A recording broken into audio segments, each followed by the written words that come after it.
大家好，我係艾美。大約年幾之前，應該2025年嘅1月啦，我出過一個video 呢，就講去華強北嗰度想整相機嘅。因為我部相機呢，有一次喺仙湖植物園嗰度太大風呢，就整跌咗。咁跌咗之後呢，就一路都用唔到嘅。咁呢，我嗰次呢，就係去華強北嗰度揾到一間叫做華南嘅整相機嘅店鋪，咁呢，諗住揾佢整。不過後尾個師傅就話要放低佢，即係放低部相機睇下整唔整到。咁我嗰陣時諗住呢，就買咗部新機嘅，咁就不如唔好整啦，即係橫掂都買新機。咁但係等咗好耐呢，我仲未儲到嗰筆錢呢去買部新機。咁呢，成年幾呢，我都買唔到部新機。另外一間叫做精工相機，咁呢個師傅好似已經唔係嗰個師傅嚟嘅，已經轉咗另外一個人。咁呢，呢個新嘅師傅呢，我就揾佢整。咁呢，佢開咗部機睇一睇之後呢，就話俾我知可以整到嘅。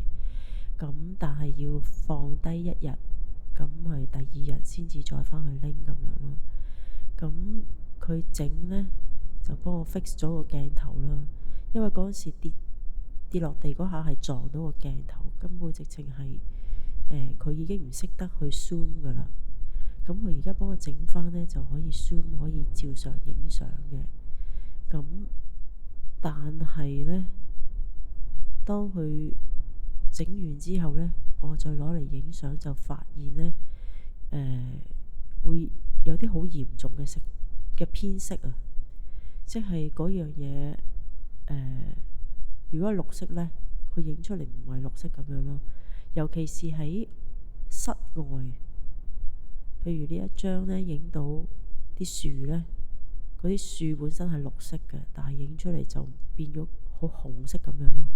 即係所有相影出嚟係偏紅色，就唔可以校翻係一個自然嘅色咯。即係我試過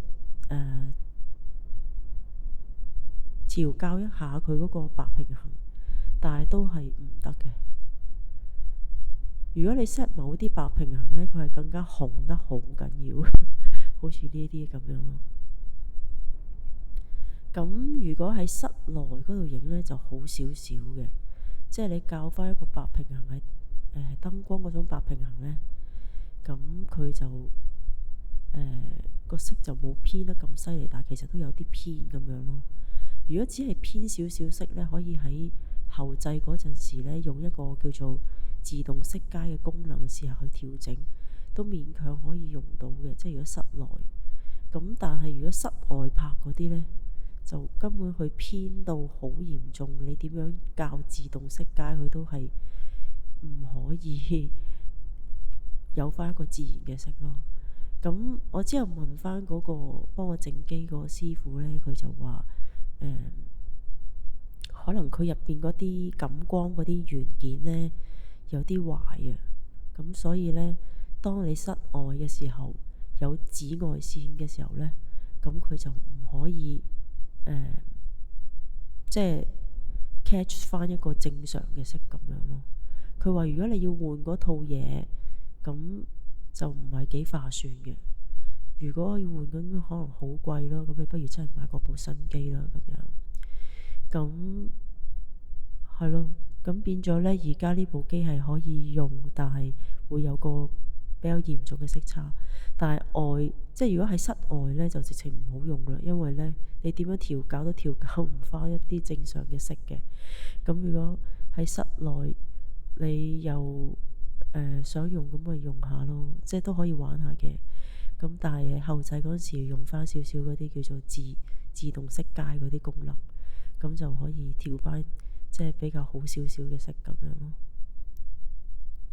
咁同埋嗰個師傅呢，佢話你啲相機如果係跌過嘅話呢，你就算整翻好啦，佢都可能會隨時都會壞嘅。所以啲相機一跌呢，就真係冇得救。咁跟住另外嗰個時間設定嗰度呢，佢次次都係叫話，即係你教完都好啦，佢次次都話要重新再教。佢話點解呢？因為嗰個嗰個嗰個電池呢冇電啊。咁如果你要佢正常翻呢，你要換咗嗰個電。咁所以就呢個都係一個功能，即係失去咗咯，即係冇咗個時間設定嗰個功能咯。咁呢個師傅都好好人嘅，即係佢都係好有禮貌啊，態度好好嗰啲嚟嘅。咁佢幫我整機呢，就整 fix 翻個鏡頭呢，就收咗我200蚊人民幣啫。咁fix 其他地方嗰啲小問題呢，就收60蚊，即係我一共俾咗260蚊咁樣，即係有翻部機可以玩下都好啊。咁係咯，大家可以睇下啲相，呢個喺室內影嘅，咁就偏色冇咁嚴重啦。咁你可以用翻啲自動色階去校翻佢咁樣咯。下次再見，拜拜。